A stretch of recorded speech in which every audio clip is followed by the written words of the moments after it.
আপনারা তো সকলেই নোরা পাগলার কাহিনী শুনেছেন, তাই না?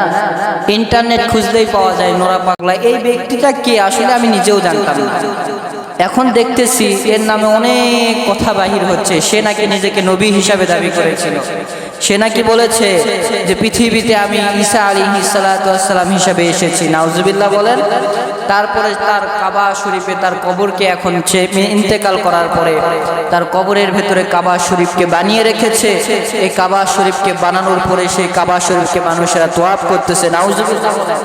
কখনো কোনো মানুষের জন্য, কখনো কোনো ব্যক্তির জন্য তার কবরকে জিয়ারত করা, তার কবরে সেজদা করা, জিয়ারত আপনি সাধারণভাবে করতে পারবেন, কিন্তু কবরকে জিয়ারত ব্যতীত আপনি সেজদা করা, তাকে তোয়াফ করা, এগুলো ইসলামের ভেতরে একদম হারাম করে দেওয়া হয়েছে। কখনো তোমরা কবরকে সেজদা করতে, বুখারী শরীফের বর্ণনা এসেছে, কখনো তোমরা কবরকে সেজদা করিও, কারণ কবর তোমাকে কিচ্ছু দিতে পারে না।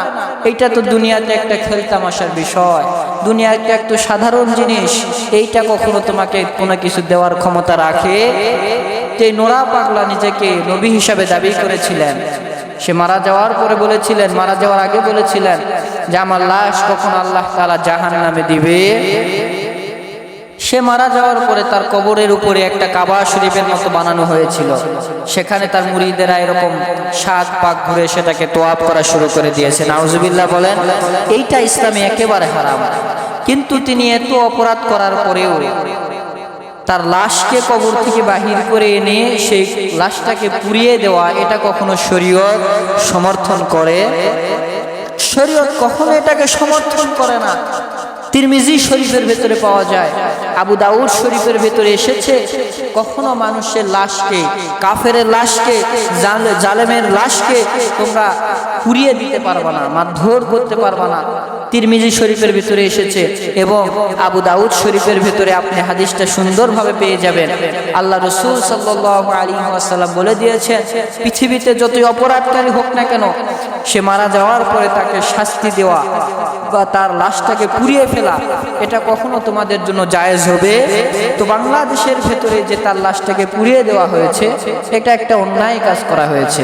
তার লাশটাকে কখনো পুড়িয়ে দেওয়া হতো, কিন্তু পুড়িয়ে দেওয়ার পরেও পুড়িয়ে দিয়েছে তো মানুষেরা রাগের মাথায় যে সে নিজেকে নবী হিসাবে দাবি করেছে, নিজেকে ঈসা নবী হিসাবে দাবি করেছে, তার কবরকে তোয়াফ করা হচ্ছে, এই জন্য কবরকে ভেঙে দেওয়া হয়েছে। হ্যাঁ, কবরকে আপনারা ভেঙেছেন, খুবই ভালো করেছেন, আপনারা সওয়াবের কাজ করেছেন, কিন্তু তার লাশটাকে এনে পুড়িয়ে ফেলা এটা অন্যায় হয়েছে। ইসলাম কখনো লাশকে পুড়িয়ে ফেলা কখনো সমর্থন করে? এই জন্য আমরা কখনো এই অপরাধগুলো করব না। একটা করে ফেলে দিয়েছি, হয়তো আমরা জানতাম না, হয়তো আমরা বুঝি নাই, এই জন্য করে ফেলে দিয়েছি। তো এরপর থেকে কখনো কোনো কাফেরের লাশ, কোনো অন্যায় অত্যাচারকারীর লাশকে কখনো পুড়িয়ে ফেলবো, দুনিয়াতে থাকতে তাকে শাস্তি দেওয়ার চেষ্টায় থাকবো, তাকে শাস্তি দেব, কিন্তু মৃত্যুর পর তার লাশটাকে পুড়িয়ে ফেলে দেব, এরকম কখনোই করা যাবে না। এটা করলে আল্লাহ তাআলা আপনার উপরে আমার উপরে বেজার হয়ে যাবে। আল্লাহ তাআলা এই গুনার হাত থেকে আমাদেরকে বাঁচিয়ে দিক। সকলেই বলো আমিন।